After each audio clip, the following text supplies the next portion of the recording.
Hi hello and welcome to my channel. இப்போது RCB versus கேகேஆரோட மேட்ச்சில் RCB win பண்ணிட்டாங்க. கிட்டத்தட்ட ஒரு ஆல்ரவுண்ட் பெர்ஃபார்மன்ஸ் தான் சொல்லணும்.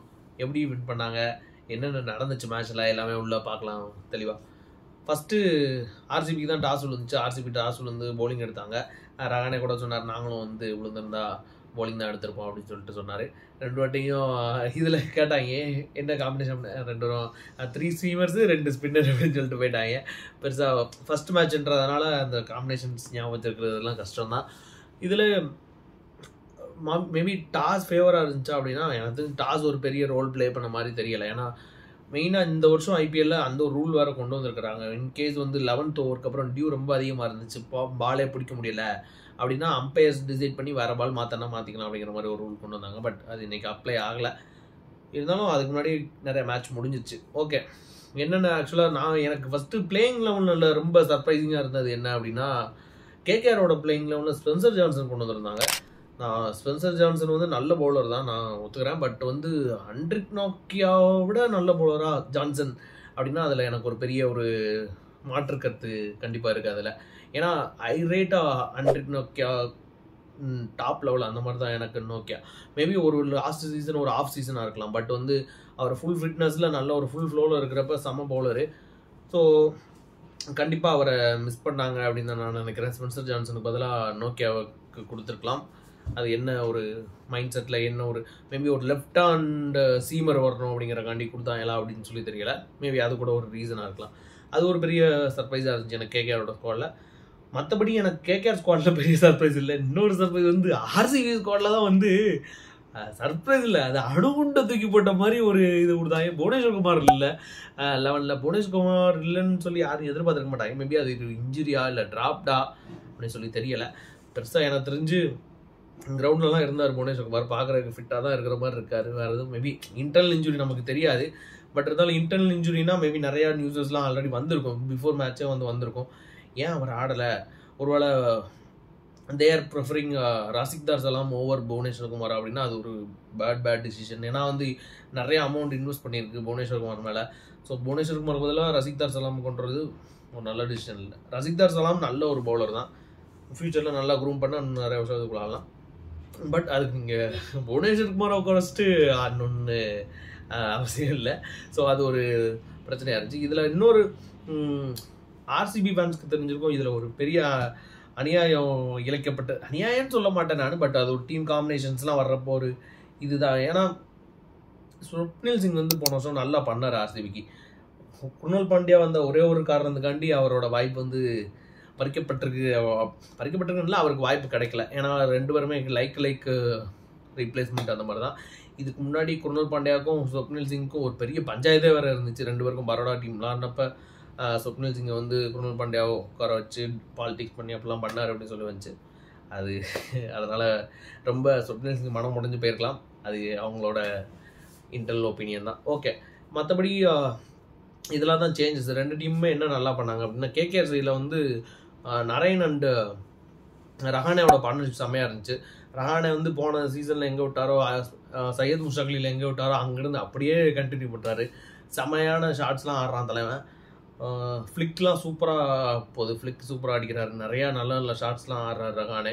ஸோ ரஹானே சூப்பர் டச்சு, அதுதான் நான் சொல்லுவேன். ஆனால் அந்த 107 ரன் 100 ரன்ஸ் பார்ட்னர்ஷிப் நரேனும் ரஹானேவும். அதை தவிர்த்து இந்த மேட்ச்சில் கேகேஆருக்கு எதுவுமே கரெக்டாக அமையலை. அதுக்கப்புறம் அந்த பிளேயர்ஸ்லாம் வந்து ரொம்ப எப்படி சொல்கிறது, நான் சொல்லியிருந்தேன் நீங்கள் 6 பேரும் அடித்தாங்கன்னா அவ்வளோதான் அன்றைக்கி அந்த டீமு ஆப்போனண்ட் அப்படின்னு சொன்னேன். இன்கேஸ் படுத்தாலும் மொத்தமாக படுத்துருவாங்க அப்படிங்கிற மாதிரி. அந்த இது மொத்தமாக படுக்கிறது தான் இன்றைக்கி நடந்துச்சுன்னு நினைக்கிறேன். ஓவர் அக்ரெசிவாக போகணும்னு நினச்சி ரொம்ப ஷார்ட்ஸ்க்கு போய்கிட்டே இருந்தது. அதில் தான் நிறையா விக்கெட் விட்டாங்க அப்படின்னு சொல்லி நான் நினைக்கிறேன். அதுவும் இல்லாமல் இதில் அவங்க ஷார்ட்ஸ்க்கு போனாலுமே இதில் குருணால் பாண்டியாவோட பிரில்லியன்ஸ் வந்து ரொம்ப இம்பார்ட்டண்ட்டாக நான் பார்க்குறேன். செம்மையான ஒரு பவுலர் குருணால் பாண்டியா.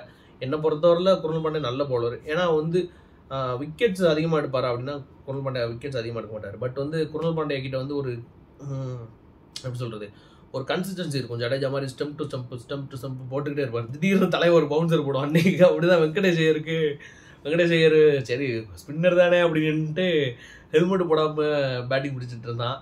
அவக்குன்னு ஒரு பவுன்சரை தூக்கி விட்டான், அடுத்த பாலே ஹெல்மெட்டு அப்படியே அவுட்டு.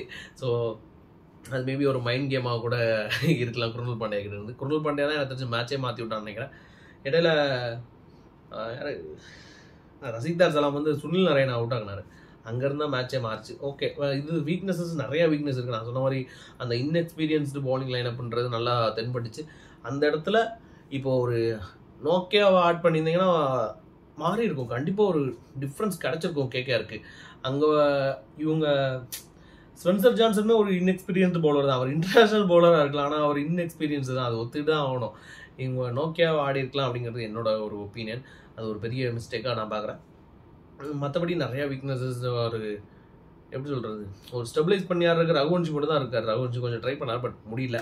ஸோ இதெல்லாம் தான் வந்து இன்னைக்கு கேகேஆருக்கு ராங்காக போனது. இதில் ஆர்சிபி என்னென்ன நல்லா பண்ணாங்க, ஏன்னா ஆர்சிபி எல்லாமே நல்லா பண்ணாங்க எக்ஸப்ட் தட் இன்டர்மிட்டன் அந்த 100 ரன் பார்ட்னர்ஷிப்பை தவிர்த்து மற்ற எல்லா இடத்துலையுமே நல்லா பண்ணாங்க.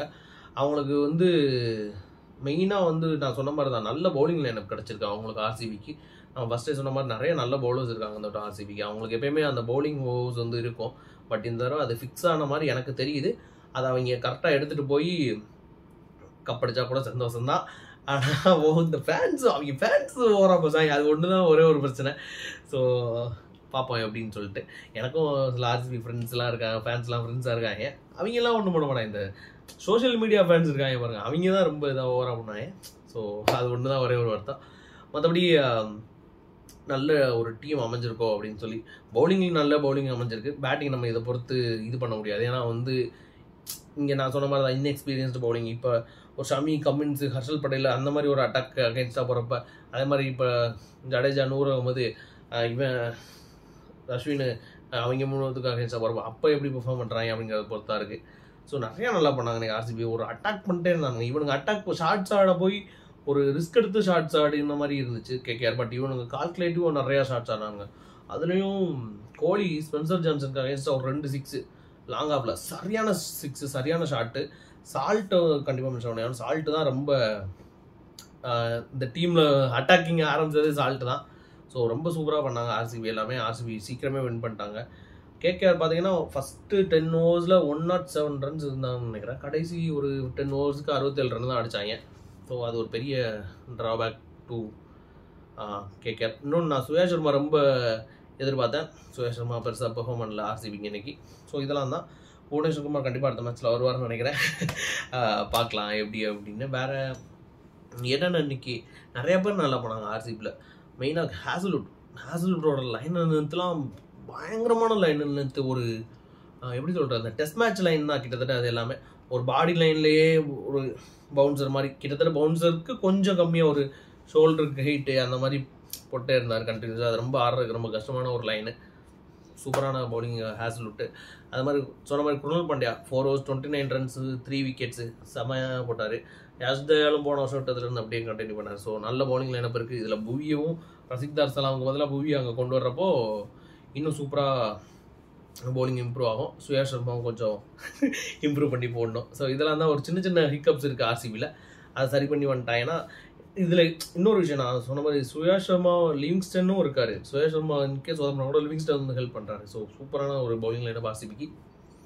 ஆர்சிபி அதை கண்டினியூ பண்ணி டாமினேட் பண்ணுவாங்களா, ரொம்ப வருஷத்துக்கு அப்புறம் ஆஃப்டர் 2016 ஒரு கண்டினியூஸ் விக்ட்ரி ரன் போகுமா அப்படின்னு சொல்லி நம்ம வெயிட் பண்ணி பார்க்கணும். கடைசி 4 years கிட்டத்தட்ட ஆர்சிபி கண்டினியூஸாக பிளே ஆஃப் போயிருக்காங்க. பட் இருந்தாலும் அந்த ஒரு லாஸ்ட் மினிட் பிளே ஆஃப் தான் போயிருக்காங்க நிறையா. 2016 மாதிரி ஒரு கன்வின்சிங்கான ஒரு பிளே ஆஃப் இந்த வட்டம் வர்றதுக்கு சான்சஸ் இருக்கா அப்படின்னு பார்க்கணும். பட்டிதார் ஸ்பின்னெல்லாம் போட்டு வழுக்கிறான். பட்டிதார் வந்து சிஎஸ்கேக்கு வர்றப்ப எப்படி ஆடுறாரு அப்படிங்கிறது ஒரு பெரிய கேள்விக்குறியாக எனக்கு இருக்குது. மேபி ஒரு பெரிய ஒரு பேட்டிலாக இருக்கலாம். ஸோ இதுதான் இன்னைக்கு மேட்ச்சு. இன்றைக்கி மேட்ச்சில் வேறு இன்னொரு மெயினான பேட்டர் நடந்துச்சு. சுனில் நரேன் வந்து தலை சுற்றுற மாதிரி சுற்றி ஸ்டெம்பிள் அடிச்சிட்டான் ஃபஸ்ட்டு. அது கீப்பர் கிட்ட போனதுக்கப்புறம் தான் அது அடித்ததுனால அது நாட் அவுட்னு சொல்லிட்டாங்க. அது ஒரு மேபி கான்ட்ரவர்சியலாக கூட மாறலாம். அது என்ன ரூலு என்ன எதுன்றது மோஸ்ட்லி அது கீப்பர் கிட்ட போயிட்டா பால் டெட்டாக தான் வந்து கன்சிடர் பண்ணுவாங்க. ஸோ அதுக்கப்புறம் அடித்ததுனால அது பெருசாக எடுத்துக்கப்படலன்னு நினைக்கிறேன். ஓகே, இதுதான். உங்களுக்கு வேறு ஒப்பீனியன்ஸ் இருந்துச்சுன்னா சொல்லுங்கள். இன்றைக்கி டாப் 5 பெர்ஃபார்மர் யார் யார் அப்படின்னா, இன்றைக்கி டாப் 5 பெர்ஃபார்மர் என்னை பொறுத்தவரை Hazlewood number 1. Hazlewood 4 overs 22. Hazlewood number 1. Krunal Pandya, Hazlewood கூட இல்லை, Krunal Pandya number 1. 4 overs 29 runs 3 wickets. Hazlewood number 2 4 overs 22 runs 1 wicket. Number 3 வந்து சால்ட்டு. நம்பர் 4 வந்து கோலி. நம்பர் 5 வந்து ரஹானே. இதெல்லாம் தான் என்னோட டாப் 5. உங்களுக்கு வேறு டாப் 5 இருந்துச்சுன்னா அதையும் சொல்லுங்கள். இந்த வீடியோ பிடிச்சிருந்துச்சுன்னா லைக் பண்ணுங்கள், உங்கள் ஃப்ரெண்ட்ஸ்க்கெலாம் ஷேர் பண்ணி விடுங்க. அப்புறம் சேனலை கொஞ்சம் சப்ஸ்கிரைப் பண்ணிக்கோங்க. தேங்க்யூ.